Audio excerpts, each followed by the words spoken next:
kita berpolitik ini tentunya kita harus didukung dengan perbuatan dulu loh. Iya.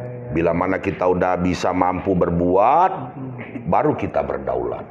Win, darah Bapak itu cuma ada sama kamu. Siapa lagi yang akan meneruskan perjuangan almarhum Bapak dulu? Betul.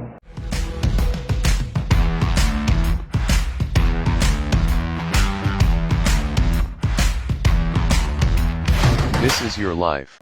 Assalamualaikum warahmatullahi wabarakatuh, teman-teman musikal. Jumpa lagi dengan saya Hadi. Di episode kali ini masih seputar politik, dan kali ini kita luar biasa diterima oleh seorang legislator yang baru 2018 berkecimpung di politik, masuk Gerindra, dan gebrakan luar biasa dilakukannya selama 5 tahun. Luar biasa. Langsung saja kita sapa Erwin Suberheni. Ya, Assalamualaikum warahmatullahi wabarakatuh. Waalaikumsalam warahmatullahi wabarakatuh. Dang, sehat dang? Alhamdulillah sehat ya. Gimana Dinda, sehat ya? Alhamdulillah. Yang penting sehat dan tetap selalu semangat. Bersyukur. Bersyukur. Alhamdulillah teman-teman, kita bertemu dengan Dang Erwin. Sapa akrab ya Dang? Ya. Dang Erwin. Kita akan gali, akan ada edukasi politik yang luar biasa dari Dang Erwin. Dan salah satu yang kami penasaran ini Dang, kami tahu background Dang Erwin kan seorang pebisnis, itu kontraktor, tiba-tiba masuk politik dan punya gebrakan besar dalam 5 tahun ini kan. Yeah. Dan motivasi apa Dang awal itu Dang? Jadi memang ini ada sebuah proses sebetulnya ya, Yeah. menempan jati diri.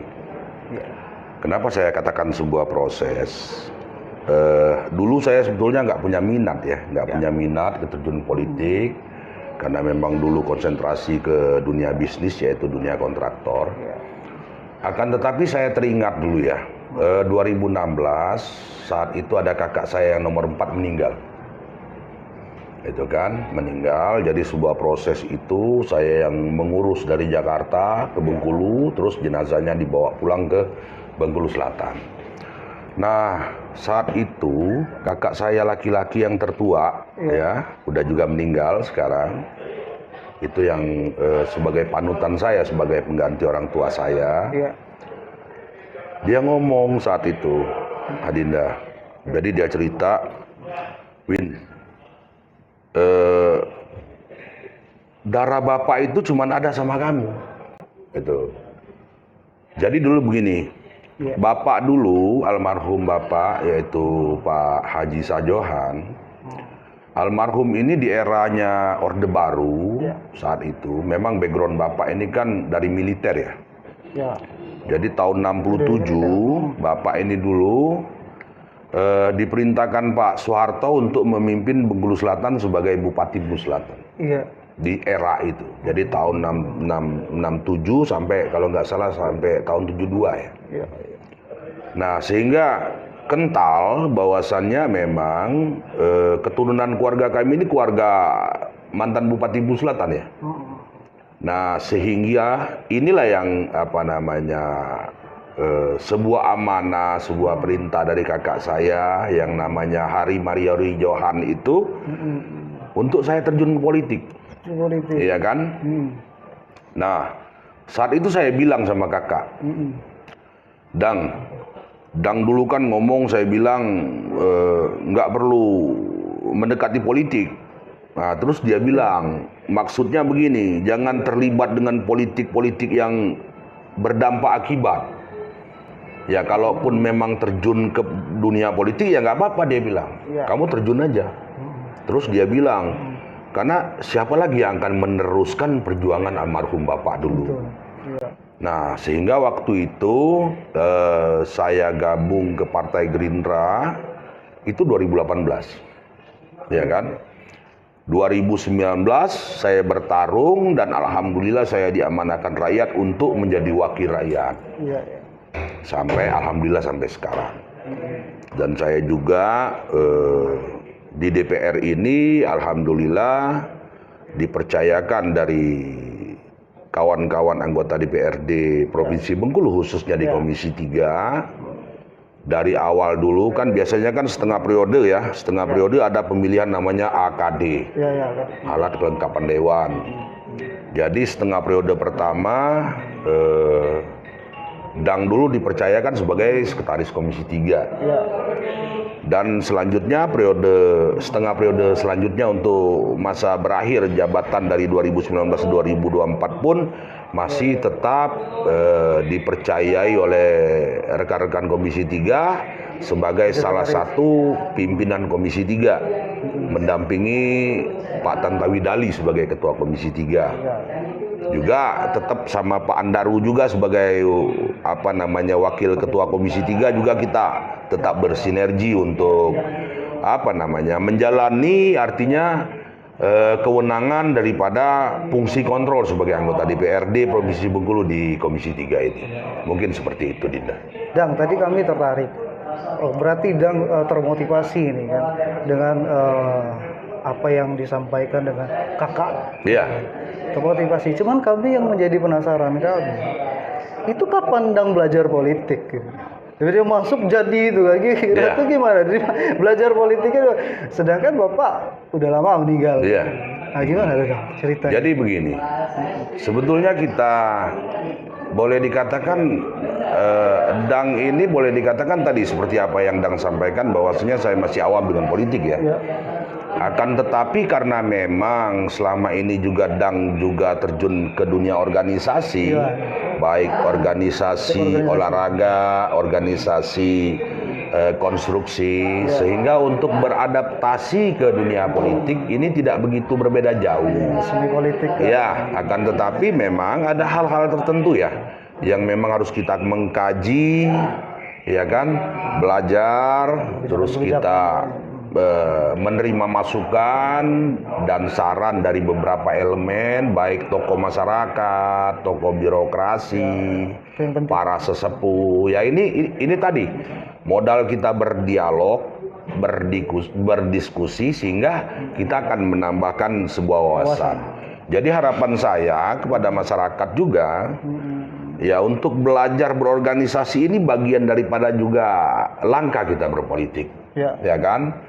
Namun, ya kita berpolitik ini yang jelas, terutama kami sebagai wakil rakyat, tentunya kita harus memahami dulu loh arti daripada wakil ya. Ini seperti katakanlah tokoh-tokoh nasional juga selalu menyampaikan kepada masyarakat melalui media sosial, media elektronik, media cetak dan sebagainya. Itu salah satu artinya kita berpolitik ini tentunya kita harus didukung dengan perbuatan dulu loh. Iya. Bila mana kita udah bisa mampu berbuat, baru kita berdaulat. Ya kan?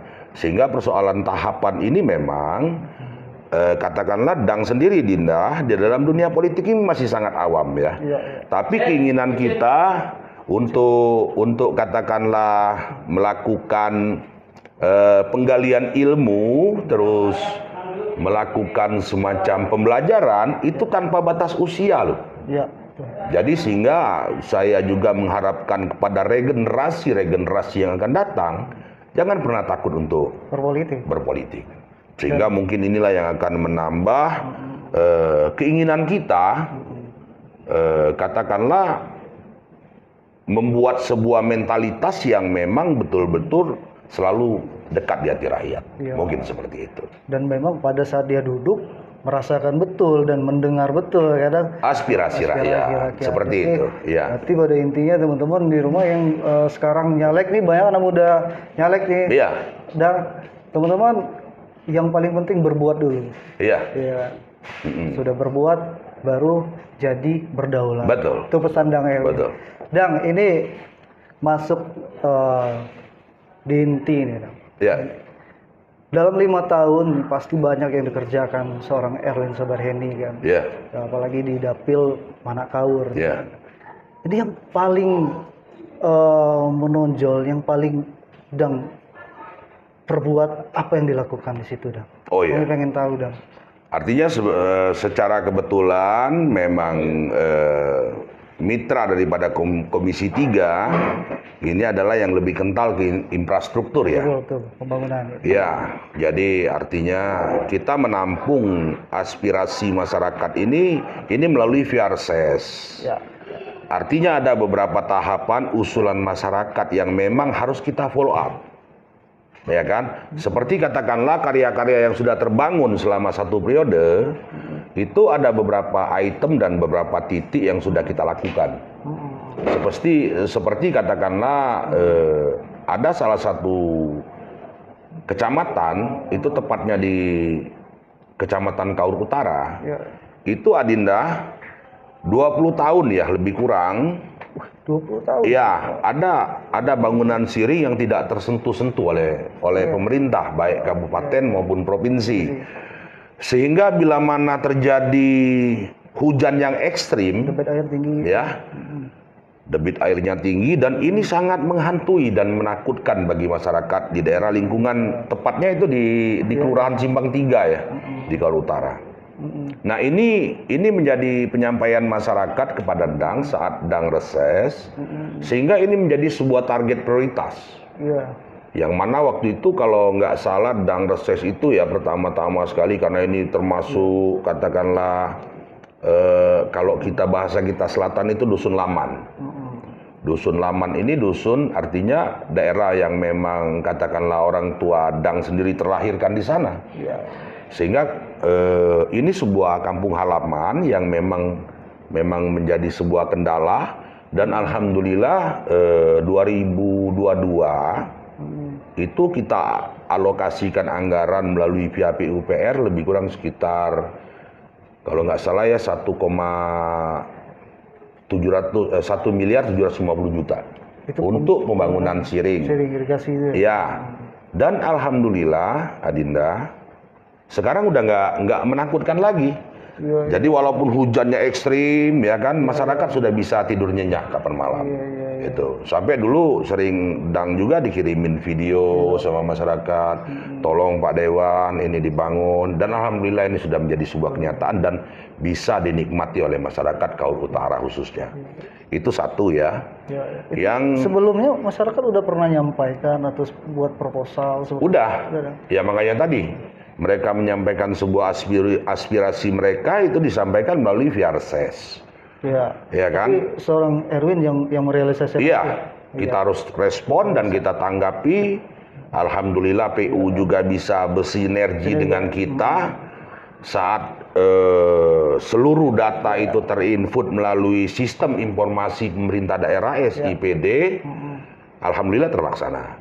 Juga ada titik-titik pekerjaan lain, seperti katakanlah tepatnya di Kecamatan Padangguci Hulu, itu di Bungin Tambun 1, 2, dan 3, juga hal yang sama Dinda. Akan tetapi persoalannya bukan siring pasang, tapi gorong-gorong. Gorong-gorong yang sudah tidak berfungsi lagi, 2022 pun kita laksanakan kegiatan dan sekarang sudah berfungsi secara maksimal. Dan alhamdulillah ini sudah bisa dinikmati masyarakat. Akan tetapi memang ada beberapa pekerjaan seperti siring pasang dan lain-lain sebagainya ini belum kita kerjakan.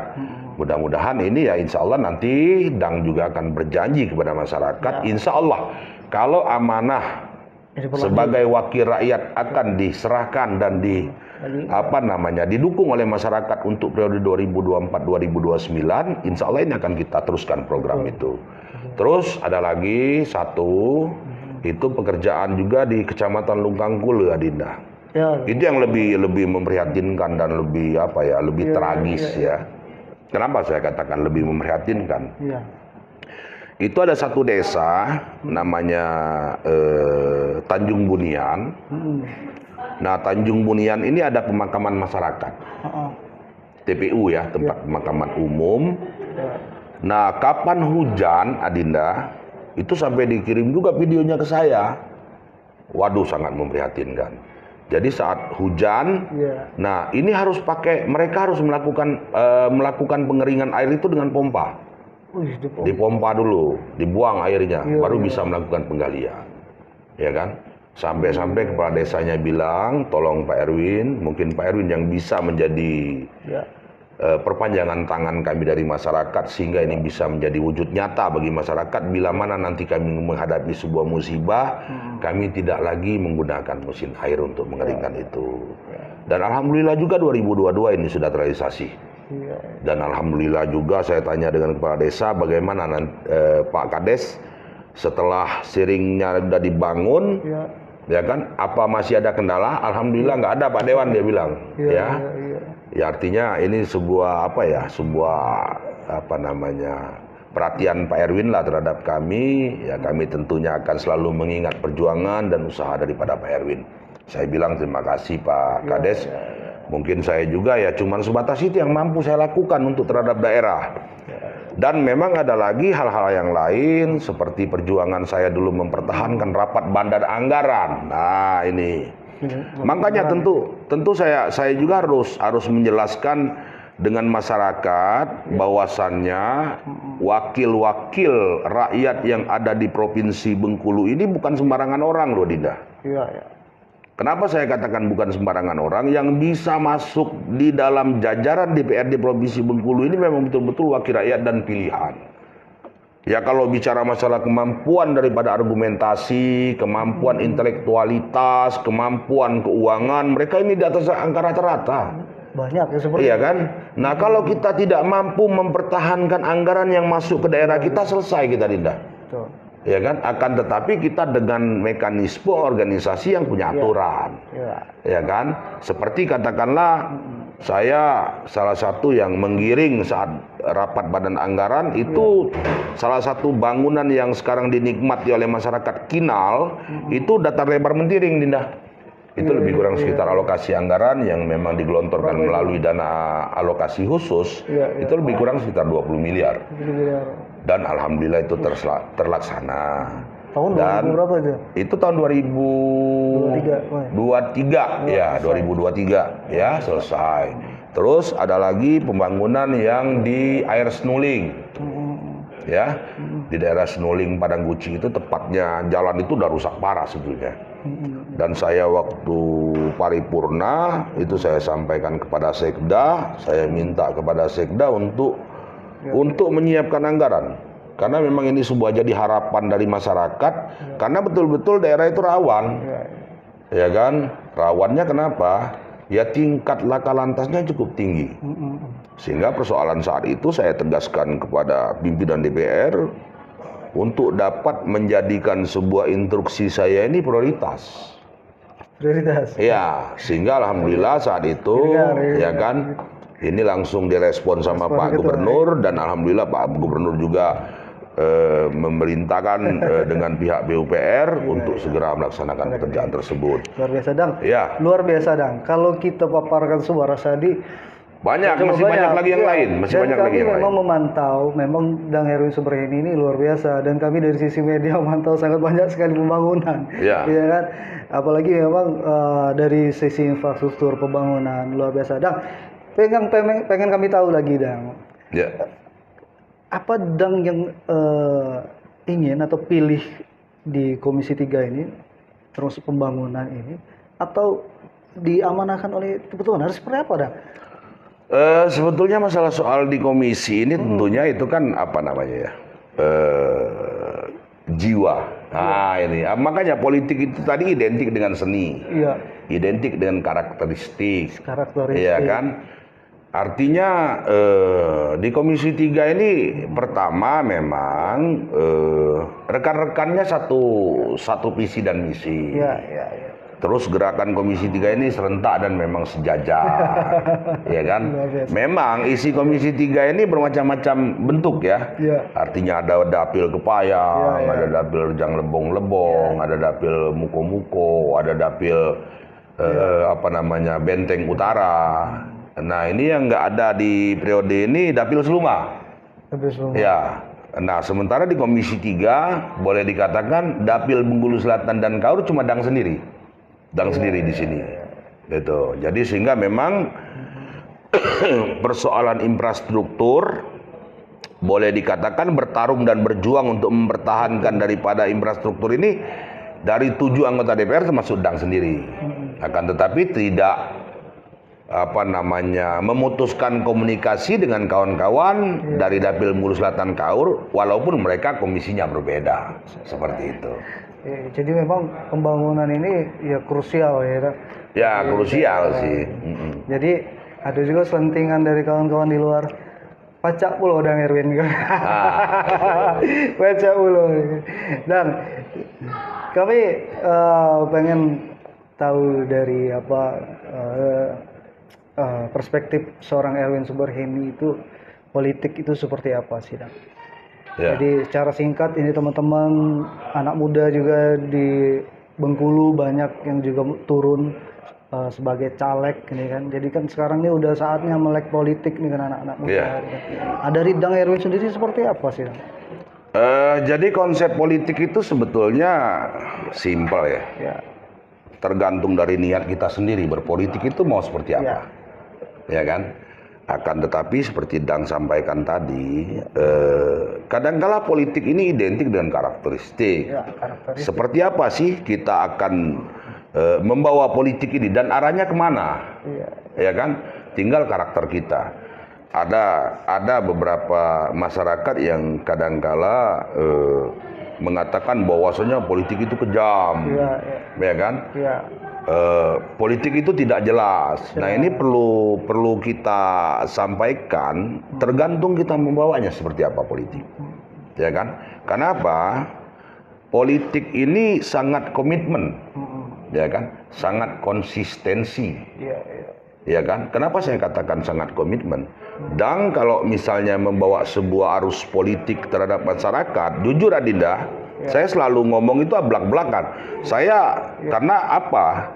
Saya ini punya orang tua partai, Pak Prabowo.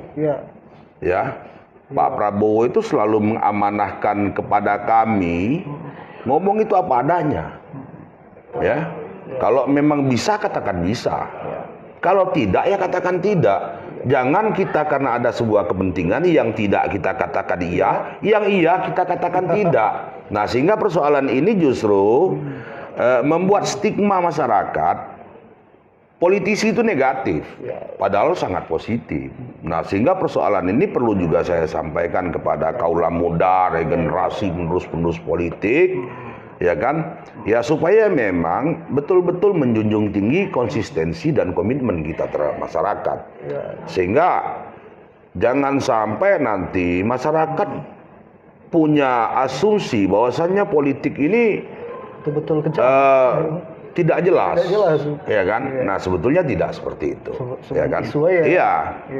Jadi ya kita akan satu komando berdasarkan apa yang diperintahkan Pak Prabowo ke kita ya harus kita jalankan. Salah satunya tugas daripada kader dan Partai Gerindra ini harus merakyat dan masyarakat, ya kan? Kenapa? Seperti beliau sampaikan saat mereka selalu saat beliau menyampaikan perintah, ya beliau mengatakan rakyat itu adalah bagian terbesar daripada Gerindra, ya kan? Rakyat itu harus menjadi prioritas dan perhatian orang-orang Gerindra. Dan itu dilakukan oleh Erwin Subarheni. Iya, itu kita lakukan. Ya kan, tentunya ini harus kita lakukan dan memang kepentingan rakyat itu prioritas. Gitu. Ini menarik kan, bicara Prabowo ini kan lagi hangat-hangat juga Pilpres sudah hitung hari kan. Iya, betul. Nah, ini kami mau dengar pandangan dari Dang Erwin sendiri, Prabowo ini seperti apa ini? Akan menangkah atau menang satu putaran kah atau dua putaran, gimana gambaran? Kalau di Bengkulu juga seperti apa nih, Bang? Ya, jadi gini. Kita kalau mengkaji responsibilitas masyarakat, tentunya kami sebagai kader, sebagai orang-orang Gerindra, ya kita punya sebuah semangat ya. Semangat perjuangan memang Prabowo ya harga mati harus jadi presiden. Harga mati. Contoh begini Dinda. Ya kalau kita andai-andaikan katakanlah di saat katakanlah Adinda punya orang tua itu lagi bertarung bertarung politik secara maksimal, tentunya kita punya sebuah tanggung jawab loh, ya. Punya tanggung jawab moral, spiritual, material untuk memperjuangkan orang tua kita ini harus maksimal menang. Ya kan? Tentunya segala sesuatu tugas manusia itu ada 4 Dinda. Pertama itu kita harus berusaha, berikhtiar, berjuang dan berdoa. Ya kan? Nah, inilah tugas manusia. Tugas kami sebagai orang-orang Gerindra, 4 poin harus kita jalankan untuk menyuarakan suaranya Pak Prabowo ke masyarakat. Ya kan? Mengenalkan Pak Prabowo kepada masyarakat itu supaya masyarakat lebih melekat ke hatinya. Itu tugas kami. Tapi kan Prabowo udah dikenal nih. Artinya alangkah baiknya lebih dikentalkan lagi, Dinda. Jadi kita juga menyampaikan suara dengan masyarakat bahwasanya salam hormat para Pak Prabowo dengan masyarakat. Ya, kita juga memberikan sebuah edukasi selama Pak Prabowo terlibat dalam lingkaran pemerintahan, ya kan? Artinya kan semuanya juga harus kita memberikan bayangan kepada masyarakat bahwasanya Pak Prabowo ini betul-betul tulus dan ikhlas untuk memimpin Indonesia ini sebagai presiden 2024-2029 tentunya seperti itu. Juga di dalam persoalan di sini juga ada Bu Susi. Sebagai wakil kita dari DPR RI, ya kan? Juga, ya? Bu Susi juga ya boleh dikatakan ya berbuat cukup maksimal dan beliau sangat peduli dengan persoalan-persoalan daerah, terutama daerah Bengkulu Selatan dan Kaur. Boleh dikatakan responnya juga cukup tinggi dengan segala persoalan-persoalan daerah juga.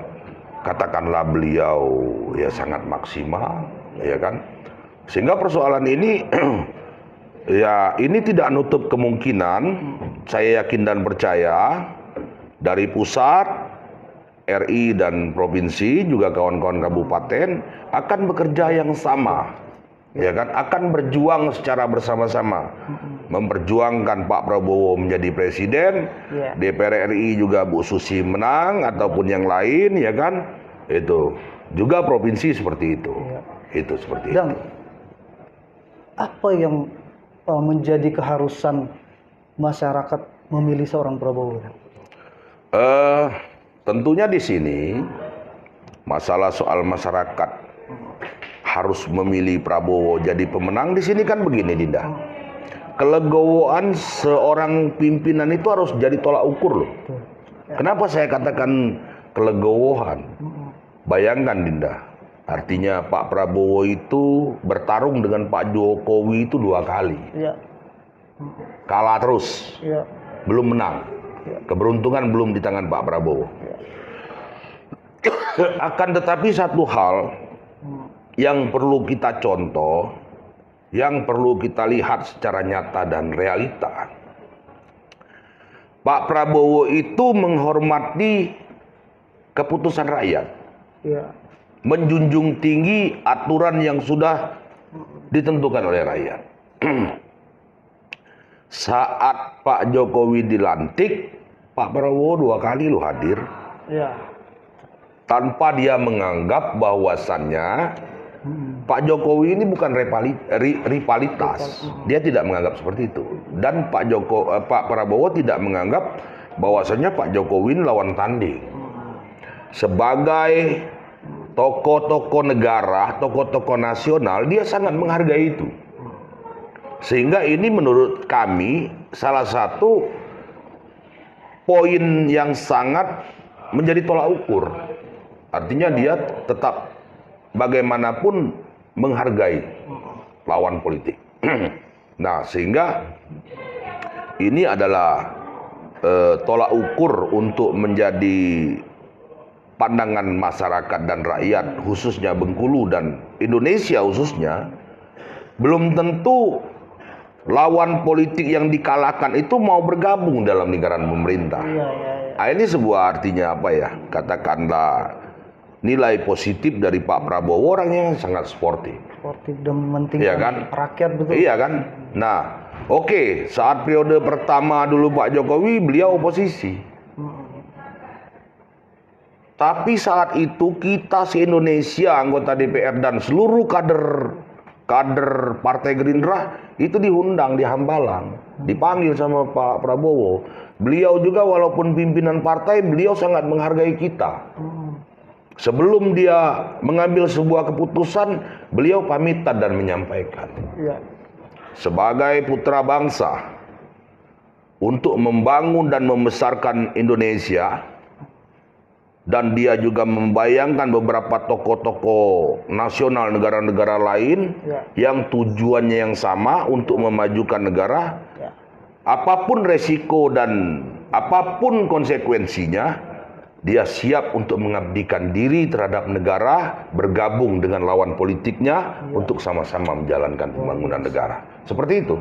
Nah, artinya dalam persoalan ini menurut saya, ya supaya masyarakat juga bisa menilai kelegoan seseorang ini adalah karakteristik pimpinan yang sportif. Iya. Yang sama-sama ingin membangun negara. Ya kan? Seperti itu, Dinda. Iya. Luar biasa, Dang. Kalau kita bicara ini Prabowo ini juga nggak ada habisnya juga. Ya, waktu seperti kita itu. terbatas juga, Dang. Dang, ini terakhir, Dang. Ini kan mendekati pileg kan. Ya. Kadang juga kontestasi politik di Kaur, mana Kaur ini kan akan segera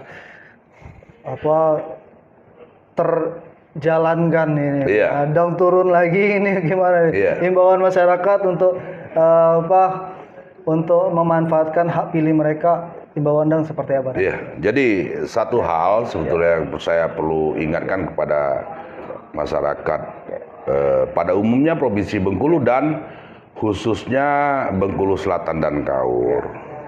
Manfaatkan suara-suara kita untuk menyampaikan hak pilih kita terhadap wakil-wakil rakyat, terhadap pimpinan negara, terhadap seluruh wakil-wakil rakyat di kabupaten. Akan tetapi dalam persoalan ini yang perlu saya ingatkan, ini khusus Bengkulu Selatan ya. Masyarakat Bengkulu Selatan nih ya. Jangan dibawa pengaruh intervensi pejabat tinggi Kabupaten Bengkulu Selatan.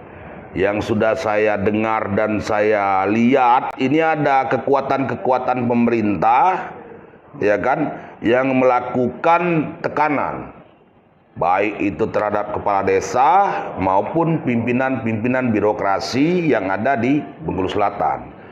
Ini kita pesta demokrasi ini jangan dibawa tekanan. Karena bukan apa, kalau ditekan sekarang 5 tahun kita merasakan ini loh, Dinda. Tekanan. Ya kan? Nah, sehingga persoalan ini perlu sebuah penyampaian saya yang bisa diserap oleh masyarakat. Janganlah kepala desa takut dengan seorang pimpinan daerah. Nah, ini keliru menurut saya. Ya kan? Artinya ya wakilnya wakil hasil tekanan kalau begini.